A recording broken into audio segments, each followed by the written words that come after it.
ధన్యవాదాలు అధ్యక్ష. శాసనసభలో మొట్టమొదటిసారిగా మాట్లాడే అవకాశం కల్పించినటువంటి పూజ్యులు తండ్రి సమానులైన ముఖ్యమంత్రి వర్యులు శ్రీ నారా చంద్రబాబు నాయుడు గారికి, లోకేష్ అన్న గారికి, అలాగే మా సింగనమల నియోజకవర్గ ప్రజలందరికీ కూడా ధన్యవాదాలు, నమస్కారాలు అధ్యక్ష. కూటమి ప్రభుత్వం ఏర్పడినప్పటి నుంచి రాష్ట్ర ప్రజలందరూ సంతోషంగా ఉన్నారు అధ్యక్ష. ఎందుకంటే ఎన్నడూ లేని విధంగా 2.94 లక్షల కోట్ల బడ్జెట్ను అన్ని వర్గాల ప్రజలకు కేటాయించడం పట్ల ప్రజలందరూ హర్షం వ్యక్తం చేస్తున్నారు.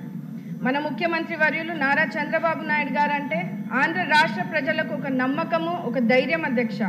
ఆయన ప్రతి ఇంటికి ఒక పెద్ద కొడుకుగా రాష్ట్ర ప్రజలను ఆదుకుంటున్నారు అధ్యక్ష. అలాగే రాష్ట్ర ప్రజల కోసం పాదయాత్ర చేసి యువత భవిష్యత్తు కోసం అహర్నిశలు కష్టపడుతున్న లోకేష్ అన్న గారు మా లాంటి యువతకు ఆదర్శంగా నిలుస్తున్నారు అధ్యక్ష.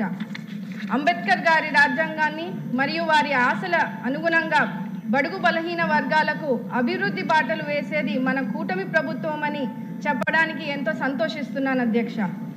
బడ్జెట్ కేటాయింపులో ఎస్సీ, ఎస్టీ, బీసీ, మైనారిటీ మరీ ముఖ్యంగా మహిళలకు పెద్దపీఠం వేస్తూ సంక్షేమానికి బడ్జెట్ కేటాయించడంలో బడుగు బలహీన వర్గాలు ప్రజలు కూటమి ప్రభుత్వాన్ని పై ఎంత చిత్తశుద్ధి ఉందో తెలుస్తోంది అధ్యక్ష.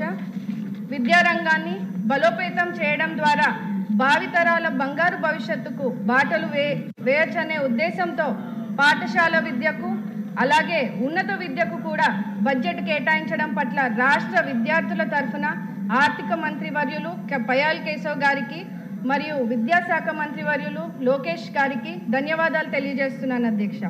వైసీపీ హయాంలో 3,500 కోట్లు ఫీజు రియంబర్స్మెంట్లు బకాయిలు పెట్టి పేద విద్యార్థులను వేధింపులకు గురి చేశారు అధ్యక్ష.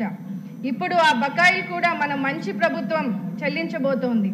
దీని ద్వారా ఎంతో మంది పేద విద్యార్థులకు మంచి జరుగుతుంది అధ్యక్ష. అనంతపురం జిల్లా మా సింగనమల నియోజకవర్గంలో ప్రజలు ఎక్కువ శాతం వ్యవసాయం మీద ఆధారపడతారు అధ్యక్ష. దశాబ్దాల కాలం నుంచి నియోజకవర్గంలో త్రాగునీరు, సాగునీరు సమస్య ఎక్కువగా ఉంది అధ్యక్ష. ముఖ్యంగా గండికోట నుంచి పుట్లూరు వయా సుబ్రాయన్ సాగర్ ఎత్తిపోతల పథకం ద్వారా గండికోట నుంచి సుబ్రాయన్ సాగర్ వరకు డిపిఆర్ తయారుగా ఉంది అధ్యక్ష. అది ప్రస్తుతం ఆర్థిక శాఖ క్లియరెన్స్లో ఉన్నది. ఈ పథకం వలన దాదాపు 35,000 ఎకరాలకు సాగు చేసుకునే అవకాశం ఉంటుంది అధ్యక్ష. మా సింగనమల నియోజకవర్గంలో పుట్లూరు, ఎల్లనూరు మండలంలో గ్రామాలకు తాగునీరు సమస్య తీరుతుంది అధ్యక్ష. అలాగే అనేక వాటర్ స్కీమ్స్ ఉన్నప్పటికీ కూడా మా నియోజకవర్గంలో కనీసం తాగడానికి కూడా నీళ్లు లేని పరిస్థితిని ప్రజలు ఇబ్బంది పడుతున్నారు అధ్యక్ష.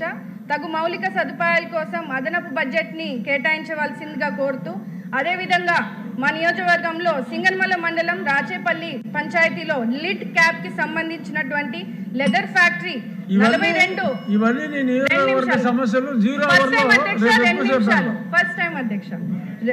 42 ఎకరాల్లో ఉంది అధ్యక్ష.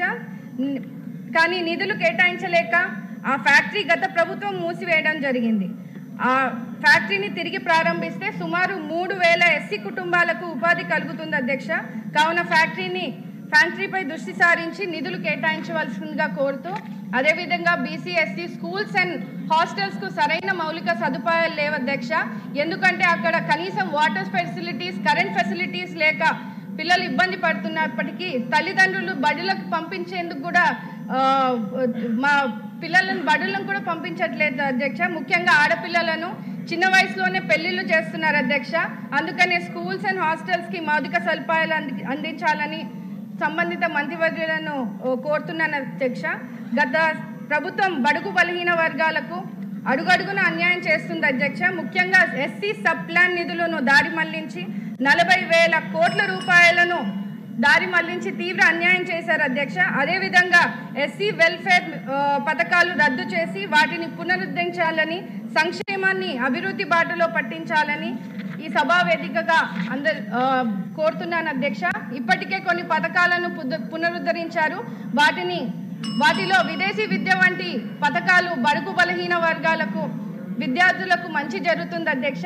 ఈ విద్యార్థుల ఉన్నతి కోసం కూటమి ప్రభుత్వం కృషి చేయడం ఎంతో సంతోషిస్తున్నాం అధ్యక్ష.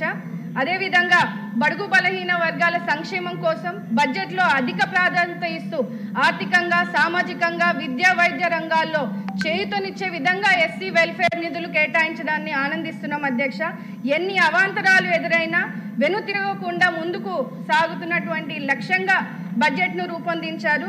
మా పరిస్థితులను అర్థం చేసుకొని మా జిల్లా మంత్రి వర్యులు పయ్యావుల కేశవ్ గారు మా వెనుకబడిన నియోజకవర్గంపై కొంచెం దృష్టి సారించి అదనపు నిధులు కేటాయించవలసిందిగా కోరుతూ ఆంధ్రప్రదేశ్ ను పునర్నిర్మించి మళ్లీ ఇండియాలోనే నెంబర్ 1 రాష్ట్రంగా నిలిపే లక్ష్యంలో కృషి చేస్తున్నటువంటి మన ముఖ్యమంత్రి వర్యులు నారా చంద్రబాబు నాయుడు గారికి, డిప్యూటీ సీఎం పవన్ కళ్యాణ్ గారికి, ప్రధానమంత్రి నరేంద్ర మోడీ గారికి మనస్ఫూర్తిగా కృతజ్ఞతలు తెలియజేస్తున్నాను.